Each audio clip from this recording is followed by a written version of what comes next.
Hola, bienvenidos. Soy Yarimar Bonilla. I'm the director of the Center for Puerto Rican Studies at Hunter College. So excited to have you today for this conversation that I have become very interested in. I have the redistricting bug. And so today we will be talking about the redistricting process in New York and the challenges that it poses to Hispanic congressional representation. And I have with us today our Director of Development and Public Policy, Carlos Vargas-Ramos, who's the author of a report that Centro recently published and that you can see on our website and that we will be walking you through today. And we also have Damaira Figueroa from our Data Center Hub, who worked on the interactive website, and they are going to share with you the report, the website, and have a conversation about this important issue. Gracias, Yarimar. Thank you, Yarimar. Thank you, everybody, for joining in on this panel on redistricting. We are in the midst of redistricting. Every 10 years, the United States undergoes a process of legislative district redistricting and apportionment. The Constitution of the United States calls for the apportionment of the seats in the House of Representatives, and this reallocation of political power in the US Congress is based on the changes in population that have taken place in the intervening decades. So in this case, between 2010 and 2020, it is a constitutionally mandated task that we are undergoing at this moment. Presently, there are 435 members of the US House of Representatives, and the Constitution guarantees that every single state gets at least one member of the House of Representatives. That leaves a balance of 385 members to be apportioned, to be divided according to the size of their state's populations. And this process of apportionment and redistricting needs to be done before the midterm elections that will take place in 2020. Actually, not by the midterm elections, but by the primaries that will take place next year. What happens is that because we must rely on decennial population data that is collected by the Census Bureau, and because of the pandemic last year, there were many hiccups in the collection of that data. There were many delays, and the Census Bureau, instead of releasing the data as it normally would have done by the end of March of 2021, it did not release the data until August of 2021. Because we knew this process was going to be taking place, and instead of waiting for the population data that the Census Bureau would release, we started working on this redistricting process a year ago, using whatever data we had available, which was data from the 2019 American Community Survey. Not the data that was going to be used for redistricting, but something that would allow us to anticipate what would happen. So we put out these 3 reports. You can find them in our website in anticipation to this process. Because the Census Bureau did release the decennial population data to be used for redistricting in August of 2021, we decided to then rework our previously released briefs. And we focus on 2. We focus on Florida and in New York. Why? Because of the 3 reports we had written, we noticed that Florida gained 1 congressional seat as a result of the apportionment. They grew up in population. New York State lost 1 congressional seat because it did not grow up as fast, and Connecticut remained the same.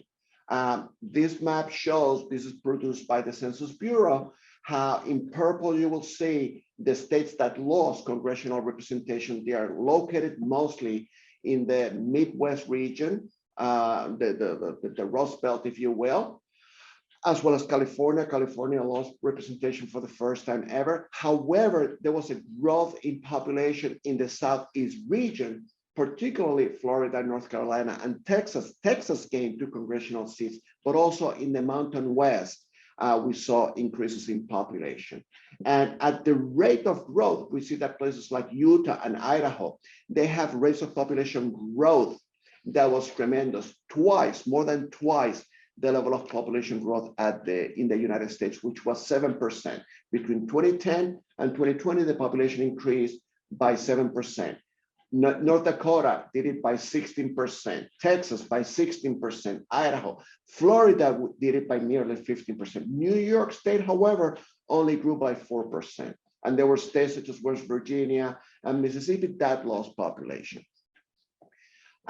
Because of these changes, we decided to, as I mentioned before, rework these briefs, and we did produce static reports, meaning reports that come up in this type of product, booklets that are downloadable.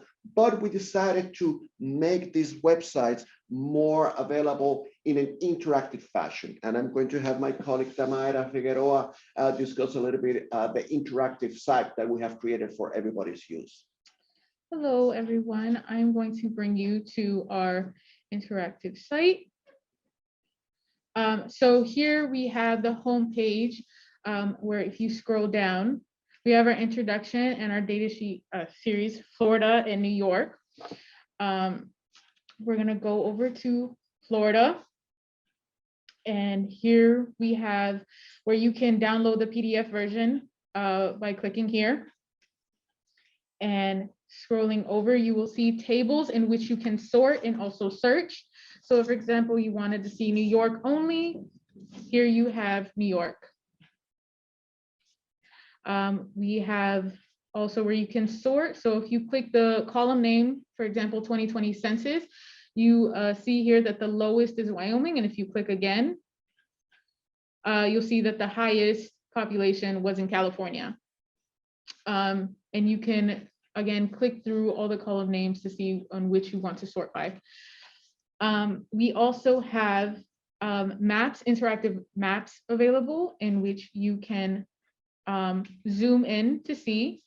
And if you click a certain county, information will pop up on the side, as well as we have our legend on the side, the percentage change from 2010 to 2020. And blue would be the highest percentage, as in red will be the negative, the lowest percentage change. So here. Or decreases in population. Decreases right? in population, yes. So again, you can click any county and the population, the information of population will go to the side. We also have this available for New York as well, with the tables of sorting and the maps that are available. And again, you can zoom in and out to see which county of your choice. So when you click on the, what is the information that pops up? You have the population of 2020, the population of 2010, and then the percentage change between those 2 years. And again, you all can download this data, Yes. and that is the usefulness of this website. First of all, if you just want to manipulate the data for your own purposes, for instance, sorting which state gained the most population or which state changed, decreasing population, you may want to show that perhaps, Damaira, on the column percent change. These are the states that lost population in order of loss or gain population. And then if you want to see the ones that gain the most, you can see that as well. And you can download it as an Excel document so you can manipulate the data. What is wonderful about this website is that it has data for 2 data points, 2020 and 2010. There are many products out there that I encourage people to use. For instance, our sister institution, the Center for Urban Research, the CUNY Graduate Center, has population data for 2020, and using legislative districts, and we will discuss that momentarily, that is very useful. We provide data that is also for the 2020, for the 2010 census, and you may want to show perhaps some of those congressional district maps, Damaira, as I discussed the additional information. But can you take me back to the PowerPoint, please? So some of the findings that we discover on our site, beginning with Florida, is that as we saw, Florida had twice the rate of growth of the population between 2010 and 2020. And even though virtually all population category, every race and ethnic group, virtually every race and ethnic group grew numerically in the state of Florida, proportionally, that was not the case for every single group. So for instance, we see that the non-Hispanic white population in Florida is still majority non-Hispanic white, they're the largest group, but they decreased by 6 percentage points between 2010 and 2020. Non-Hispanic Blacks also declined slightly in terms of percentage growth by less than 1%. Hispanics, however, grew by 7 percentage points to become more than a quarter of the state population. Similarly, with non-Hispanic Asians, they also grew in significant numbers. That also have an impact on how congressional districts may be drawn. And not just congressional districts, districts for the state legislatures, the county legislatures, they all be impacted by these population changes. What we saw in the state of Florida is, Florida presently has 27 districts. It will gain one more, but in the 27 current districts, the non-Hispanic white population decreased in 14 congressional districts, it increased in 13. Non-Hispanic Blacks increased their population in 21 districts, it declined in 6. However, for Hispanics, they grew in every single district in the state of Florida, including particularly in Central Florida, which was driving the rate of growth in the state of Florida. And what this will do is that perhaps because of this population growth of the Hispanic population in the state of Florida, and because it's gaining one congressional seat, you can expect that congressional seat to be placed somewhere in the Central Florida area. However, there are some caveats, and we need to be vigilant because that may be also an opportunity to increase Hispanic political power, but it could also be an opportunity to dilute Hispanic political power by dividing the Hispanic population that has grown tremendously among several congressional districts. And that is something to be mindful of as we move forward in this redistricting process across the states. We have seen actually attempts in the state of New York at diluting the power of the Hispanic population with some of the maps that have been proposed, and we will discuss that momentarily. Presently, as a result of the 2010 census data, New York State had 27 representatives. It currently has 26. What we can see, however, is that as a result of that population loss, New York now ranks 4th behind California, Texas, and Florida as the states with the most congressional representation. Similarly, with the state of Florida, we have seen decreases and increases in population. Increases driven certainly by the Hispanic population in New York State, by the non-Hispanic Asian population in New York State, but there have been decreases in the state population among non-Hispanic whites and non-Hispanic Blacks. Mostly among non-Hispanic whites, who decreased not only proportionately, but also numerically. There are 700,000 fewer non-Hispanic whites in the state of New York in 2020 than there were in 2010. However, the Hispanic population increased by more than 500,000 in this period, right? Right now, New York State is about 19% Hispanic. What we have found is that in order to draw congressional district that must have the same number of residents within them, you have to divide the 20 million residents in New York State among 26 districts, and each district therefore will have about 776,971 persons, give and take a person or two. And for that to happen, we need to determine where population changes took place most dramatically. We certainly saw that the decreases in population took place in congressional districts and counties in upstate New York. Population growth took place in downstate New York, particularly centered around New York City. If you want to show perhaps Damaira in our interactive map, the graphical representation of this population growth, we're going to show in New York, for New York State, say figure 5, which is the congressional districts, Damaira, how it is that we have seen significant changes in population. Actually, figure 4, if you don't mind, Damaira. This map represents in red and in brown congressional districts in which the population decreased, right? And you can see that they all took place upstate. Population increases in the congressional district at the congressional district level took place center specifically in New York City, although we see some districts upstate that also gain population. But in terms of population losses, all the population losses in congressional districts took place in the upstate counties, around the Catskill areas region, the Finger Lakes region, the Southern Tier, and in the Adirondacks, etc.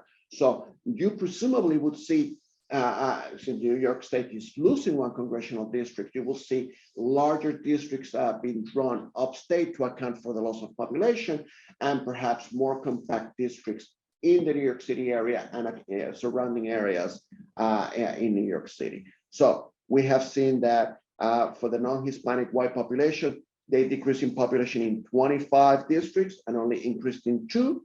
Hispanics grew in 25 districts across the state and decreased in only 2. Non-Hispanic Asians grew in all 27 congressional districts, and non-Hispanic Blacks increased in 17 districts and declined in 10. What we then need to focus on right now is, and you can stop sharing and bring me back to the PowerPoint, please. What you could see then is that how are we going to be drawing these congressional districts with the loss of one congressional district, when most of the population has taken place around New York City, with Hispanics being the group that contributed the most to New York State's population, along with non-Hispanic Asians. Well, that role is going to be undertaken by the New York State Independent Redistricting Commission. And, you know, they have already released maps. This is a jumble of maps that include 2 sets of maps that the Independent Redistricting Commission has released, but that now they need to be made concrete to be presented to the New York State Legislature for final approval, since it seems that the Independent Redistricting Commission has not been able to come up with one concrete redistricting plan for the whole state.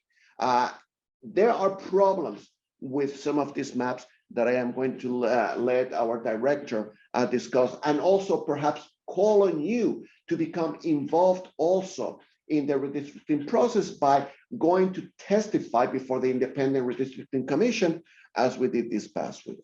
Yarimar. Thank you, Carlos.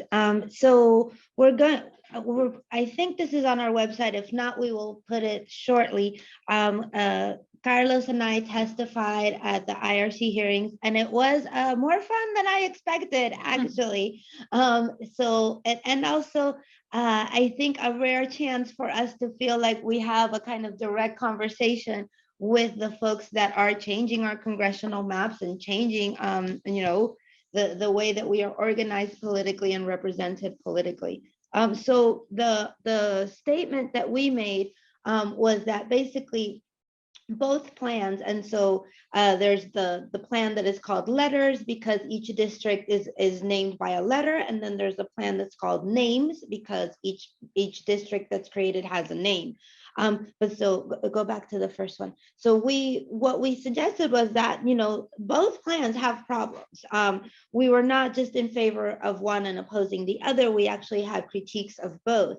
But we thought the names plan had some extra special problems, but the letters plan, as you can see here, there's 3 districts that are, you know, significantly Latino, that when redrawn would, their concentration of Latino population would decrease. And particularly in District K, this is particularly strong, where it would go from 38% to 26% Latino. And so and even a shift from 53% to 51% Latino might not seem like a big shift, but it does make it more difficult for the Latino voters to feel that they have a say in the outcome of elections in their district, and to have their choice of representatives be elected and sent to Washington. So this is with the letters plan. With the names plan, the situation is even more concerning. What was District 13, which was 53% Latino, so majority Latino, would be redrawn into this Northern Manhattan district, which, as you can see here, will include everything from the Upper East Side to Washington Heights. really communities that are very different from one from the other, and that it's hard to make a case for them representing a community of interest with shared values and needs, right? And so that would shift from 53% Latino to 26% Latino. So this is really, really concerning. In addition, District 14, which is currently 49% Latino, so Latinos have a significant voice there, would disappear altogether. So we would lose this district, which is a district that is currently sending a Latina representative, Alessandro Ocasio-Cortez, to Washington. So we testified, and we'll have the full text of our testimony on the website, and we asked the commission to go back to the drawing board and to maybe, based on the letters plan, because the impression that we were given was that, you know, they had to kind of work off of one of these two plans, but that even the letters plan needed some tweaking, because there is what almost feels like a purposeful targeting of Latino voters, when, as Carlos Vargas stated, Latinos is the demographic group that is grown the most, is fueling, you know, or compensating for any population loss in New York State, and that also these districts that are being eliminated are all in Manhattan and New York City, not the areas where there has been population loss. So that it's really hard to understand how these are being justified. Did I sum that up correctly? Absolutely. And then another important point that we made is that this is the first redistricting process that takes place since the Voting Rights Act was, it wasn't shot down, but it was reworked, right? Certain parts of it have been struck down. And so that means that places that are highlighted in this map, where normally this redistricting process would go through a pre-clearance process, where the Department of Justice would be paying close attention to the changes being made to ensure that there wasn't a diluting of Hispanic political power, or, you know, any attempt at suppressing the political will of minority populations, not just Latinos. That pre-clearance process is no longer taking place. So we think that because of this, it's particularly important to be really vigilant about this redistricting process. And I have to say, I said in my opening remarks that I caught the redistricting bug, and I say that because I'm someone who had never paid particular attention to redistricting. I have to thank my colleague Carlos for putting this on the research agenda of Centro, because I think it's a process that alienates a lot of us, you know, that seems technical, seems specialized. And when you go to testify, sometimes you're just told to create your own map, as if we knew how to create these maps, and as if it wasn't difficult and complicated and required expertise to do so. But I think, and part of what we want to do at Centros is to demystify this process, to help us all understand what is at stake in what might seem like a little shift in percentage point within a small congressional district in a very large state. That could mean that we lose a Hispanic representative in Washington, D.C., who's advocating for their district, for their city, for their state, for their communities. And so I've been caught by the bug of understanding the importance of this issue and hoping that we can organize around it. Centro will be testifying at as many of these hearings as we can. We're working with other organizations. And there, so the groups like Latino Justice are creating a unity map, and we're trying to analyze the different map proposals that are being put forward. And so we encourage everyone. First of all, we encourage you to post your questions in the Q&A box, or your reactions, or what do you think about these proposals and the possible loss of you know, representational you know, representatives that they would provoke, and what would you like to see us do more around these issues? Yeah. I would also like, Yanimar, thank you, to add that we are also beginning to see the impact of earlier decisions, because, you know, in 2020, when we were in the midst of responding to the census,